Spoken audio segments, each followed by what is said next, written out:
Today on our 2017 GMC Terrain, we're going to be taking a look at and showing you how to install the Roadmaster Easy 5 base plate kit with removable arms, part number RM-523184-5. So here's what our Easy 5 base plate looks like when it's fully installed.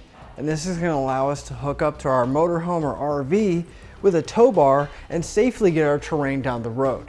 What I really like about this base plate is when we're not flat towing our terrain, we can pull on this ring, rotate the arm, and it'll actually come all the way out, and the base plate is going to be nice and hidden right there in the lower air dam, almost not visible at all.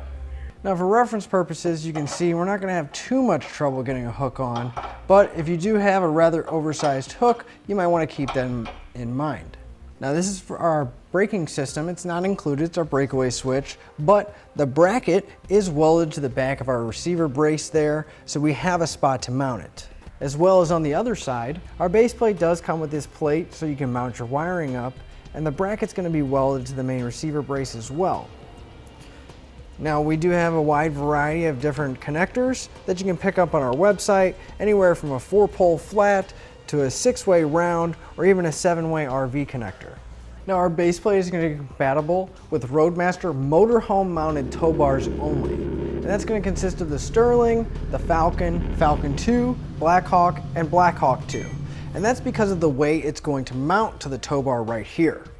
Now as far as installation goes for our Easy 5 base plate, it's going to be pretty straightforward. We're not going to have any welding, and there's not going to be any drilling that we're going to have to do. We're just going to have to remove our fascia and have a few brackets to put in place. Now that we've seen what it looks like and gone over some of the features, let's show you how we got it installed. To begin our installation, you're going to want to open up the hood, and we're going to start on the outer edge where this plastic cover is. Now on each side, we're going to have 3 push pin fasteners holding it in place, connecting it to the fascia. So if you grab a flathead screwdriver and we look closely at our push pins, we're going to have a flat section underneath it, and we're going to want to pry out the center section first, which will take some of the tension off, and then we can pull the rest of the clip out. We're going to do that for the remaining fasteners. We're going to have 3 on each side. Now in the center front area of our grill, just right above it where this panel is, we're going to have 4 fasteners that we're going to have to remove. I'm using a T15 Torx bit to take them out.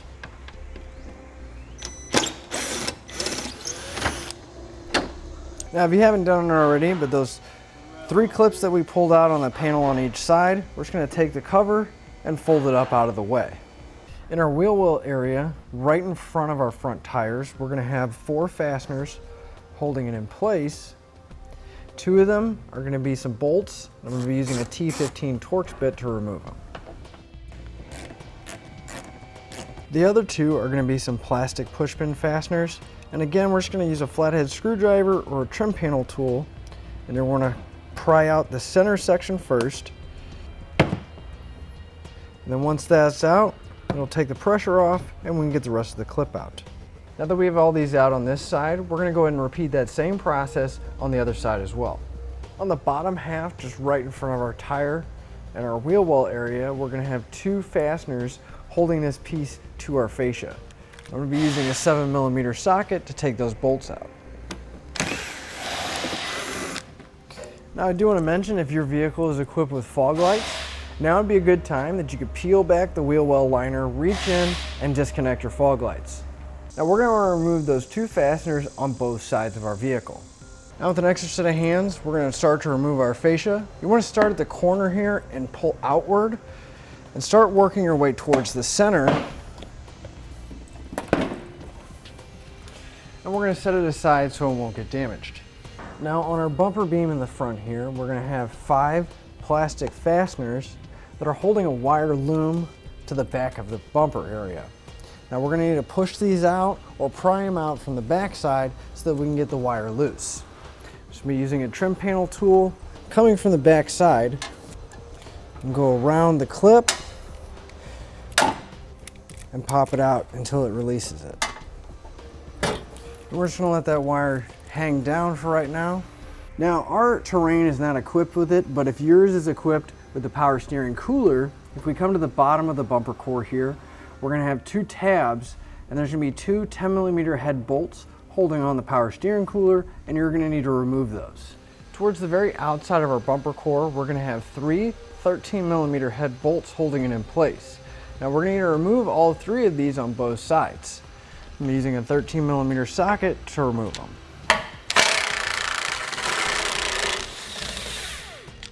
And we're gonna repeat that for the other side.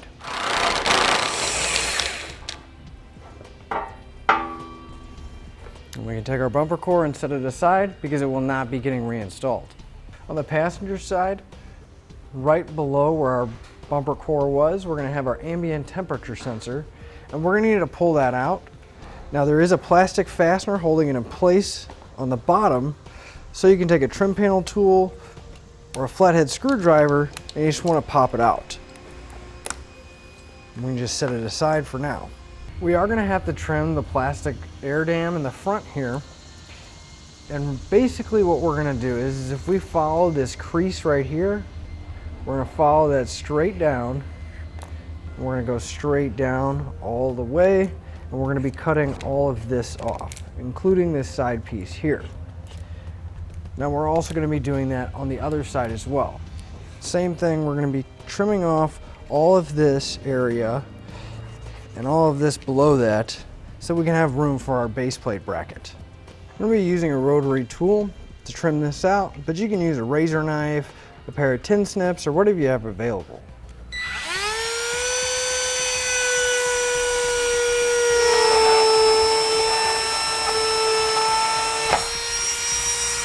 Now we can move to the other side and trim that too.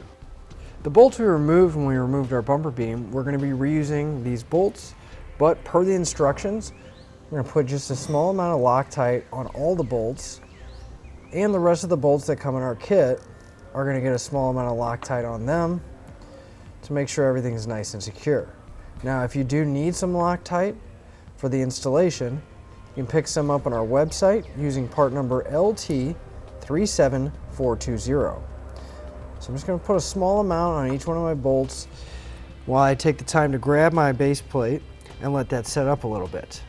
So you're going to want to grab your main brace here, and the top lip is going to go over the bumper beam bracket.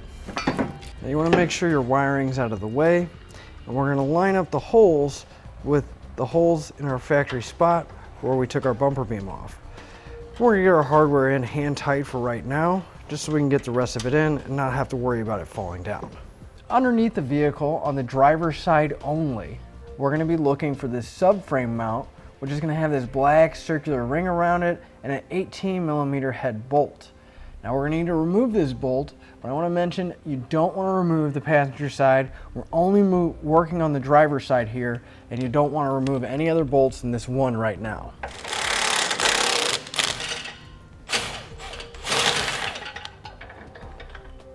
At this point, we can grab our lower brace here, and this is going to mount up. These two holes are going to line up with the main receiver brace up top, and then the lower hole back here is going to line up with our subframe bolt. Now we're not going to be reusing the factory subframe bolt. We're going to take one of the long supplied bolts in our kit along with the spacer, and we're going to slide that spacer through the bolt. As I mentioned before, don't forget to put Loctite on your bolts. You want to do this with every bolt that we're using in our kit. So we're going to take our bracket and slide our bolt through, and then we can take our spacer and drop our spacer on top, and then we can loosely thread our new bolt back in. So we can take one of the supplied 1/2" bolts. We're going to go through our lower brace and through the upper brace on the main receiver. Then we're going to follow it up with a lock washer, and then we're going to secure it down with a 1/2" nut.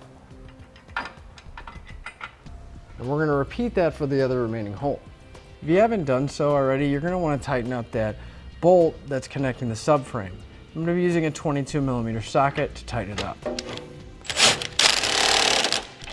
Now that our lower brace is in place and our subframe bolt's nice and tight, we can go and repeat that whole process on the other side of our vehicle.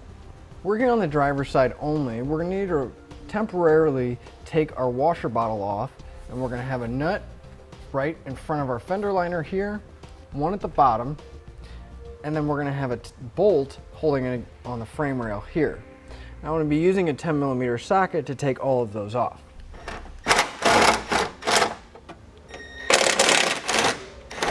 Now that we have those removed, we're also going to have to move just a bit to the horn on the driver's side, and we're going to move that bolt holding it in place.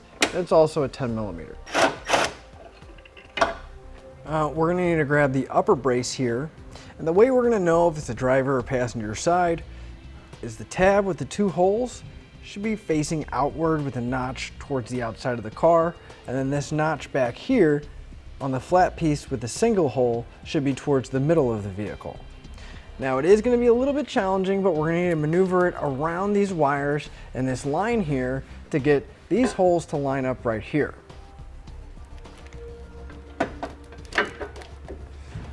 So if you can come behind it and then actually rotate it around, shouldn't be too bad to get into place. Starting with the 2 holes on our upper brace, I'm going to take one of the shorter bolts, and I'm going to drop it down through. I'm going to follow it up with a lock washer and nut. And we'll go ahead and repeat that for the other one as well. Now for that back mounting hole, we're going to be taking the spacer plate that's supplied in our kit, and we're actually going to reach behind our washer bottle. You may need to move it a little bit out of the way, and you're going to want to put it in so that it lines up with the hole on our brace here.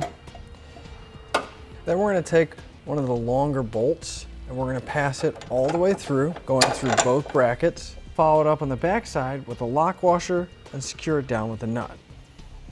With our upper brace in place, we're going to go ahead and leave the washer bottle and the horn disconnected right now, and we're going to repeat that process on the passenger side.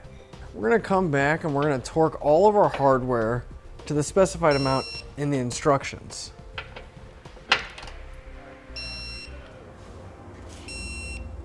Now for our wire loom that we removed earlier and our ambient temperature sensor, we're going to actually just take a few zip ties and we're going to zip tie it to the main brace.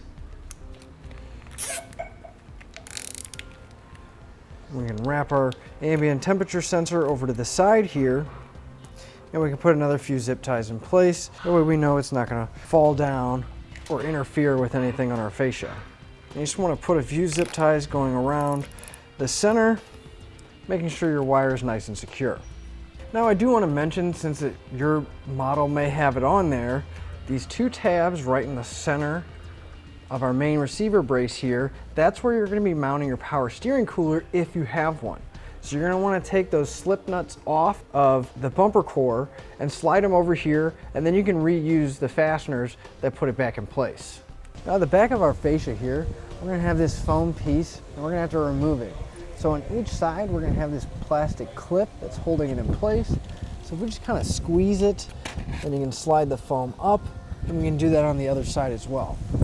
In the center, we're going to have another clip holding it in place. Now it's going to have a metal clip with a plastic piece coming through it. So what you can do is you can kind of start working it back and forth, which will loosen it up, and then we can slide it off the plastic, and then we can pull the foam the rest of the way off. Now that everything's torqued down, we can remount our horn and washer bottle. Before we put our fascia back on, if you are running a wiring lighting kit or a supplemental braking system, it'd be a good time to put in your breakaway switch and start running your wires so we don't have to deal with the fascia being in the way. Now with an extra set of hands, we can go ahead and put our fascia back in place. Just want to make sure that your base plate comes out of that lower air dam down here so we don't have to worry about damaging the fascia. And once we have everything lined back up, we can start pushing the fascia back into position and engaging all the clips. It is a slight bit of a tight fit around the corners here, but just have a little bit of patience and push, and it should lock everything back into place. Finally, we can start putting all of our hardware back in place.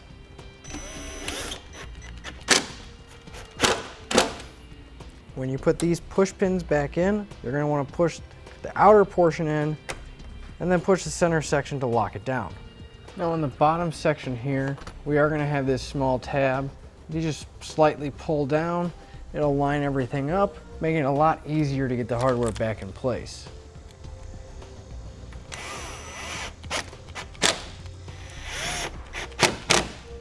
And finally, we can put all of our hardware back into the wheel well area, the pushpin fasteners, and the screws holding everything in place.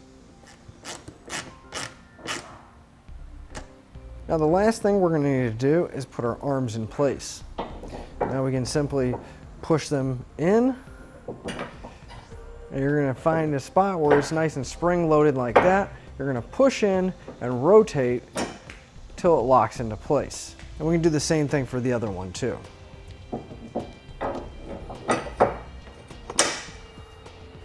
And that'll finish up our look at the Roadmaster EZ5 baseplate kit with removable arms, part number RM-523184-5 on our 2017 GMC Terrain.